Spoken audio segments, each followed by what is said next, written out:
So we previously discussed the ménage problem, and we explained how a kind of key step in that problem is to work out the number of ways of placing 5 rooks on this kind of board here. And so there's a couple of different ways that we can calculate that number. But what we're going to do here is we're going to use the tabular method. We're just going to list all the solutions in a systematic way. So the way this tabular method works is as follows. So we're going to start by placing a rook here at position A2. That's the first possible place that we could place a rook. Okay, and okay, so then we need a rook in row B, and so the first place we could put that is at B3. Okay. And so we're going to put a B3 in a table up here. Now some of the entries in this table are going to be underlined and some of them aren't.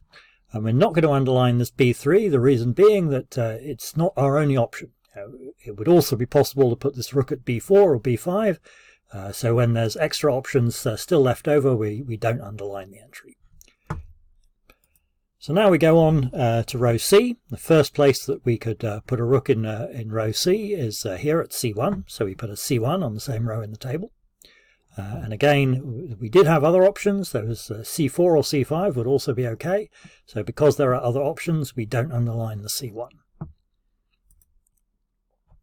Okay. But now, so now if we go to row D, you see there's only one space left in row D here at D5. So we get to the next stage, we're going to put a rook at D5 and we're going to underline that because there's no other options. Okay. And then we notice that it's actually impossible to place a rook in row E. So we can't. So this doesn't contribute to a solution with 5 rooks. So we put a cross here to say that we failed. Okay. So what we do next is we're going to roll back to the last place where we had an option. Okay, we didn't have any option with a D5, but we did have options with a C1. So we're going to roll back to the C1. So this is the last entry that was not underlined, and we're going to take this rook at C1, and if it's not underlined, that means there were other options to the right. So we're going to move the C1 to the next option to the right, which is at C4. Okay, so we put that in the table, in the C column, on the new line. Okay, so now we need a rook in row D. Okay, so first option is to put a rook at D1. We could also have put it at D5, so because the D5 is still available, we don't underline this entry. But after we've put the rook in at D1, there's no space for a rook in row E, so we put a cross here. And now we have to backtrack again. We go back to the last place where we had a choice, but actually we already had a choice at D1, so we don't really need to be backtracking. And so we go to the next choice. Instead of the D1, we do D5. Okay. And there's nothing left to the right of the D5, so this no further choices here, so we underline this D5. And now we do have there is something we can do for row E. We put in an E1, and of course there's no other choices for this last rook, so the E1 gets underlined. But now we've got to the end. We've got a full placement of 5 rooks, so we put a tick here, and the actual placement is A2, B3, C4, D5, E1. Okay. So now we're going to backtrack again. We go back to the last place where we had any choice, which is the C4 here, and we go on to the next choice. So instead of the C4, we do a C5. Okay. And there's no further choices to the right of that, so we underline the C5. Okay. Then we go on to row D. There's only one choice at D1, so we underline that, and now there's no choices in row E, so we put a cross. So now we have to go back to the last place where we had any choice. We didn't have a choice at D or C, we did have a choice at B.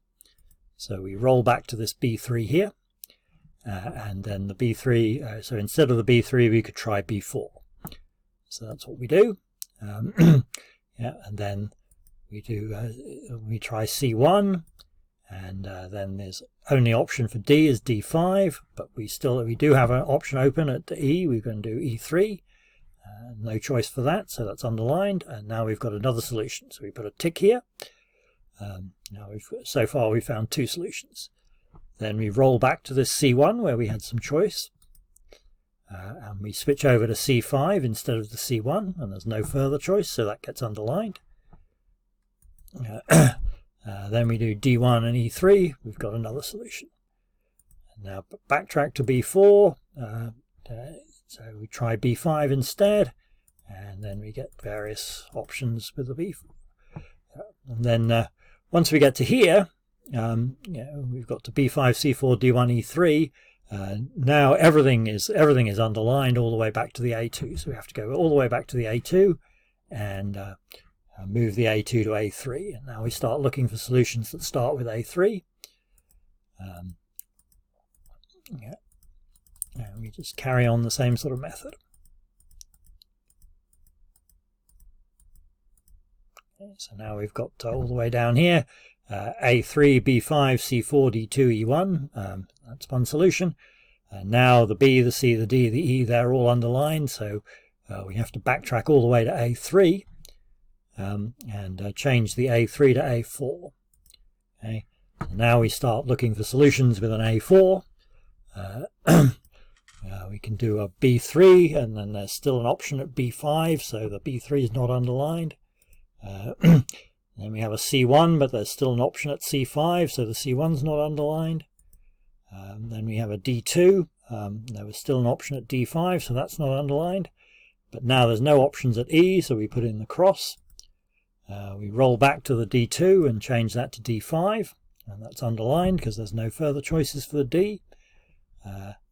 And now we have an E2, that's the only possibility, so the E2 is underlined. Now we've got another solution.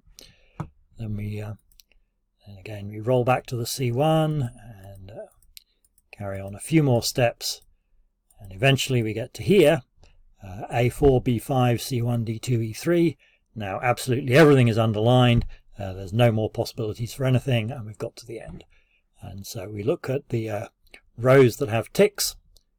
There's 13 of them, and there's 13 complete matchings. For example, this tick here corresponds to A3, B5, C4, D2, E1.